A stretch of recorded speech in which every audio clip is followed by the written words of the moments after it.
Hello बच्चों, MK chemistry classes में आपका स्वागत है। हम लोग पढ़ रहे हैं रासायनिक अभिक्रियाओं के प्रकार, जिसमें से हमने पढ़ लिया है 3 अभिक्रियाओं के प्रकार पढ़ लिया है। योगात्मक अभिक्रिया, विस्थापन अभिक्रिया और वियोजन अभिक्रिया। आज हम लोग चौथा प्रकार पढ़ेंगे, अपघटन अभिक्रिया। जब वियोजन अभिक्रिया पढ़ा जा रहा था तभी मैंने आपको बताया था कि वियोजन और अपघटन दोनों सेम तरह की क्रिया है। ये कहा जाए कि लगभग सेम क्रिया है। ठीक है, दोनों वियोजन और अपघटन, क्योंकि दोनों का मतलब बच्चों सेम होता है। वियोजन का मतलब होता है वियोजित होना अर्थात टूटना, और अपघटन का मतलब होता है अपघटित होना अर्थात टूटना। तो दोनों में कोई यौगिक होगा और किन्हीं विशेष कारणों की वजह से वो अपने से छोटे यौगिकों में या अणुओं में टूट जाए तो उसको हम वियोजन अभिक्रिया या अपघटन अभिक्रिया कहेंगे। तो अंतर क्या है दोनों में? जो मेन अंतर है बच्चों दोनों में वो ये है कि जो वियोजन की अभिक्रिया होती है वो उत्क्रमणीय अभिक्रिया होती है। उसमें वो अभिकारक से उत्पाद भी बना दे रहे थे, अर्थात कोई यौगिक था जैसे गर्म कर दे रहे थे तो वो 2 भागों में टूट जा रहा था, और फिर उसको ठंडा कर दे रहे थे तो पुनः जैसा था वैसा उस यौगिक में वो बदल जा रहा था। ठीक है, और अपघटन की अभिक्रिया में भी सेम वही है कि कोई यौगिक है उसको गर्म करेंगे तो 2 या 2 से अधिक भागों में टूटेगा, लेकिन फिर चाहे कि ठंडा करने पर जो यौगिक जिस रूप में था टूटने से पूर्व वैसे ही रूप में फिर बदल जाए, तो ऐसा संभव नहीं होता है। अर्थात जो अपघटन की अभिक्रिया होती है बच्चों, ये अनुत्क्रमणीय अभिक्रिया होती है, इरिवर्सिबल प्रोसेस होता है, और जो वियोजन की अभिक्रिया होती है वो रिवर्सिबल प्रोसेस होता है। तो ये चीजें कई बार आपको बताई जा चुकी हैं, चीजें समझ में आ गई होंगी। इसमें और उसमें अंतर कैसे पहचानोगे? जब अपघटन अभिक्रिया लिखा और वियोजन अभिक्रिया, बच्चों उसमें यदि समीकरण के माध्यम से अंतर पूछे तो उसमें 2 तीर होगा, आधा तीर ऊपर आधा तीर नीचे, तो समझ जाना कि वो वियोजन की अभिक्रिया है। और जब सिंगल तीर रहे, जैसे अभी यहाँ पे उदाहरण लिख रहे हैं तो दिखेगा आपको, तो आप बताएंगे कि ये अपघटन की अभिक्रिया है। ठीक है, तो मीनिंग पे बहुत ज्यादा जोर नहीं देना है। जो वियोजन अभिक्रिया की जो मीनिंग थी सेम मीनिंग इसकी भी होगी। देखिए क्या लिखा गया है कि वो अभिक्रिया जिसमें कोई यौगिक, ठीक है, वो अभिक्रिया जिसमें कोई यौगिक अपने अवयवी तत्वों अर्थात जिनसे वो मिलकर बना हुआ या तो उसी में टूट जाए, अथवा छोटे छोटे यानी अपने से छोटे छोटे अणुओं में या यौगिकों में या तत्वों में टूट जाए, ऐसी क्रिया को हम लोग अपघटन की अभिक्रिया कहते हैं। समझ में बात आ गई? जब कोई यौगिक किसी कारण की वजह से जैसे गर्म कर दे रहे हैं उसको, या उसमें विद्युत धारा प्रवाहित कर दे रहे हैं, तो उसकी वजह से यदि वो अपने से छोटे अणुओं में टूट जा रहा है, अपघटित हो जा रहा है, तो उस क्रिया को बच्चों हम लोग अपघटन की अभिक्रिया अर्थात डीकम्पोजिशन रिएक्शन कहते हैं। अब ये क्रिया 2 प्रकार से होगी। जैसे वियोजन की अभिक्रिया 2 प्रकार से हो रही थी, वैसे ये अभिक्रिया भी 2 प्रकार से होगी। एक पदार्थों को गर्म करने की वजह से अपघटन, और एक विद्युत धारा प्रवाहित करने की वजह से अपघटन। तो दोनों को बारी बारी से पढ़ते हैं। पहले ऊष्मीय अपघटन। ऊष्मा का मतलब गर्म करना, ताप देना। तो जब किसी यौगिक को हम लोग गर्म करते हैं तो यदि अपने से 2 या 2 से अधिक छोटे यौगिकों में या अणुओं में टूट जाए बच्चों, तो उस अभिक्रिया को हम लोग ऊष्मीय अपघटन की अभिक्रिया कहते हैं। ताप बढ़ाने से अर्थात ऊष्मा देने से किसी पदार्थ के अणु 2 या 2 से अधिक भागों में अपघटित हो जाए, ऐसी क्रिया को ऊष्मीय अपघटन की क्रिया कहते हैं। आइए इसके कुछ उदाहरण लेते हैं। सबसे पहला उदाहरण लेते हैं बच्चों, जब कैल्शियम कार्बोनेट को, किसको, पहला समीकरण इसका लेते हैं, पहली क्रिया, जब कैल्शियम कार्बोनेट को गर्म किया जाता है तो गर्म करने के बाद, देखिए मैंने यहाँ पे एक सिंगल तीर बनाया है, अर्थात यदि अपघटित हो रहा होगा अपने से 1 से अधिक भागों में अपघटित प्रोडक्ट दिख रहे होंगे, तो बड़ी आसानी से आप पहचान लो कि अपघटन की अभिक्रिया है। तो होता क्या है कि कैल्शियम कार्बोनेट कैल्शियम ऑक्साइड और प्लस कार्बन डाइऑक्साइड किन 2 पदार्थों में टूट जाता है? कैल्शियम कार्बोनेट को जब गर्म करेंगे तो कैल्शियम ऑक्साइड और कार्बन डाइऑक्साइड गैस में टूट जाता है। अच्छा, अब जरा देखो, इधर एक प्रोडक्ट है और इधर कितना, इधर दो प्रोडक्ट दिखाई दे रहा है, तो जाहिर सी बात है कि ये यौगिक टूट रहा है। और यहाँ पे सिंगल तीर है, यहाँ पे मैंने गर्म करना या ऐसे डेल्टा का सिंबल बनाया, इसका मतलब होता है गर्म करना। तो गर्म करने के बाद ये टूटा है, तो इसको क्या बोलेंगे आप, ऊष्मीय अपघटन की अभिक्रिया बोलेंगे। तो ये रहा पहला उदाहरण। ये कैल्शियम कार्बोनेट को जब गर्म करते हैं तो कैल्शियम ऑक्साइड में और कैल्शियम कार्बन डाइऑक्साइड में उसका क्या हो जाता है, अपघटन हो जाता है। अगला उदाहरण लेते हैं, इसी की तरह दूसरा यौगिक ले लेते हैं, मैग्नीशियम कार्बोनेट, और उस मैग्नीशियम कार्बोनेट को भी गर्म करेंगे बच्चों, तो सेम इसी तरह का प्रोडक्ट बनाएगा, magnesium oxide plus carbon dioxide. तो ये दूसरी क्रिया है। एक और क्रिया लेते हैं, जब पोटेशियम क्लोरेट को, पोटेशियम क्लोरेट का सूत्र होता है KClO3, इसमें पोटेशियम और दूसरा क्लोरेट आयन होता है, तो इसको बोलते हैं पोटेशियम क्लोरेट। जब बच्चों पोटेशियम क्लोरेट को गर्म करते हैं तो ये पोटेशियम क्लोराइड प्लस ऑक्सीजन में टूट जाता है। तो कुछ इस तरह की क्रिया होती है, KCl potassium chloride plus oxygen. अब इसको चूंकि बैलेंस नहीं है, बैलेंस कर लेंगे, इधर ऑक्सीजन 3 है, इधर ऑक्सीजन 2 है, तो इसको विषम संख्या में रहता है, तो पहले इसको सम बना लेते हैं, 2 के 6। अब ऑक्सीजन आपका हो गया 2, इधर है 6, तो यहाँ पे 3 से गुणा कर देंगे, और ये दोनों भी 2-2 हो गए, तो यहाँ पे 2 से गुणा कर देंगे। इस तरीके से समीकरण आपका बैलेंस हो गया। ठीक है, तो तीसरी क्रिया हमने देखा कि पोटेशियम क्लोराइड को गर्म करते हैं तो ये पोटेशियम क्लोराइड और ऑक्सीजन गैस में टूट जाता है। अगली क्रिया लेते हैं, क्यूप्रिक हाइड्रोक्साइड।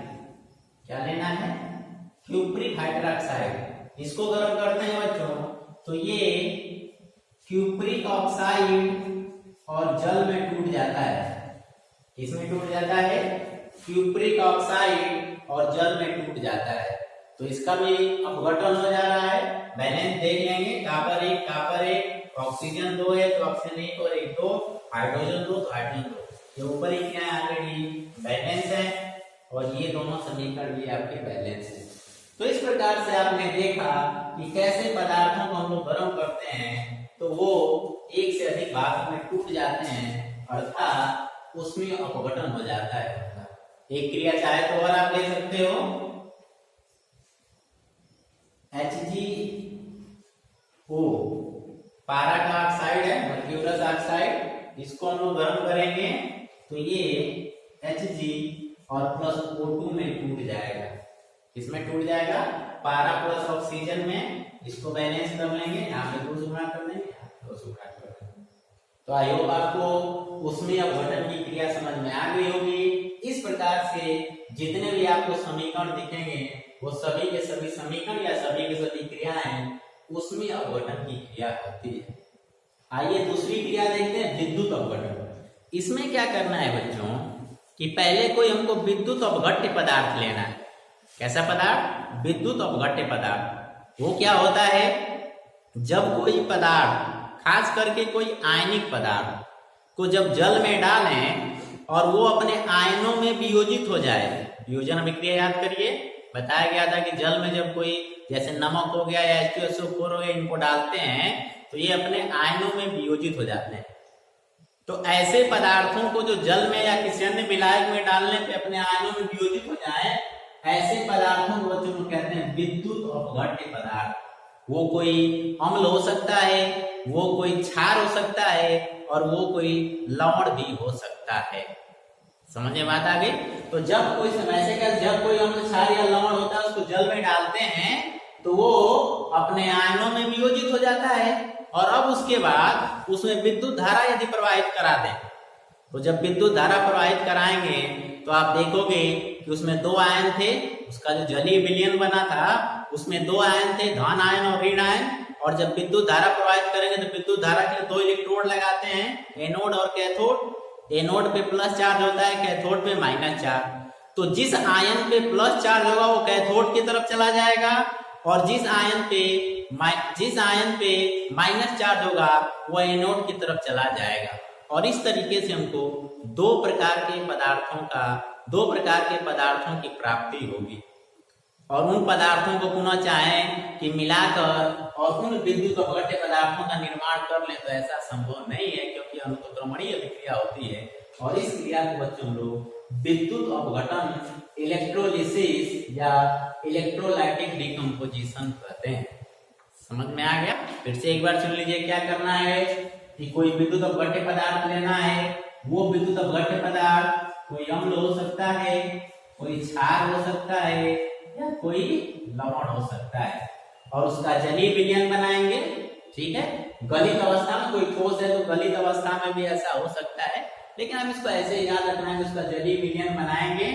और जलीय विलयन में जो विद्युत धारा प्रवाहित करा दें, तो विद्युत धारा जब प्रवाहित होगा तो इस तरह की घटना होगी। ये देखिए, ये हमने जल ले लिया और इस जल में हमने क्या डाल दिया, चलो NaCl ही डाल देते हैं, NaCl डाल देते हैं।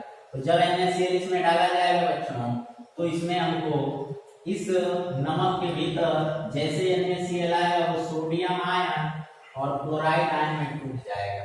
ये तो हो गया इसका वियोजन। यदि यहाँ तक रहेगा तो उसको हम लोग विद्युत वियोजन बोलेंगे या आयनिक वियोजन बोलते हैं।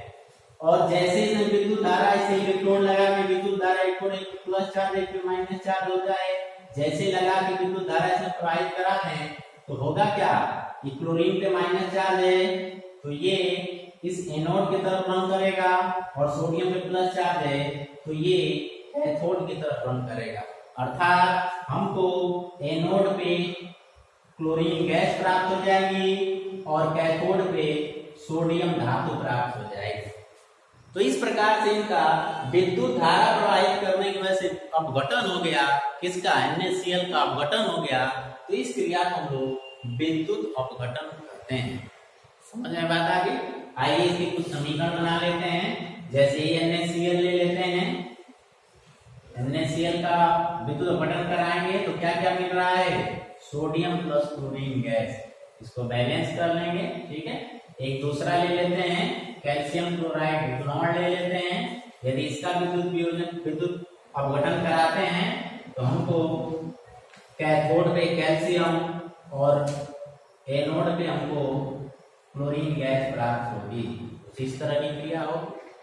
चाहो तो कोई अम्ल ले सकते हो, H2SO4 ले सकते हो। ठीक है, चाहो तो कोई HCl ले सकते हो, कुछ इस तरह के अम्ल भी ले सकते हो। इसके अलावा कुछ क्षार भी ले सकते हो, जैसे NaOH भी ले सकते हो। ठीक है, ऐसे भी ले सकते हो। तो ये जितने भी पदार्थ हैं उन सभी की क्रिया इसी तरीके से होगी। अर्थात इन सब का जलीय विलयन बना के उसमें विद्युत धारा प्रवाहित करें तो इन सब का विद्युत अपघटन इलेक्ट्रोलिसिस हो जाएगी। इलेक्ट्रोलिसिस का मतलब विद्युत धारा, लिसिस का मतलब होता है टूटना, यानी विद्युत धारा प्रवाहित करने की वजह से इनका क्या हो जाए, टूट जाए, अपघटित हो जाए।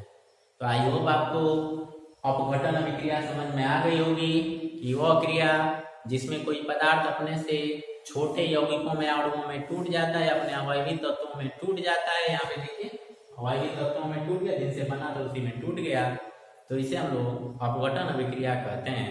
ये दो प्रकार से होती है।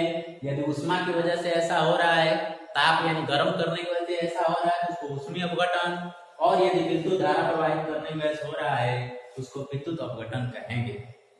इन दोनों क्रियाओं के हमने समीकरण भी कई सारे देखे, ये calcium carbonate, magnesium carbonate, calcium chlorate का क्यूप्रिक हाइड्रोक्साइड या मर्क्यूरिक ऑक्साइड, इन सबको आप देख रहे हो गर्म करने पर ये अपने से छोटे यौगिकों में कैसे टूट जा रहे हैं।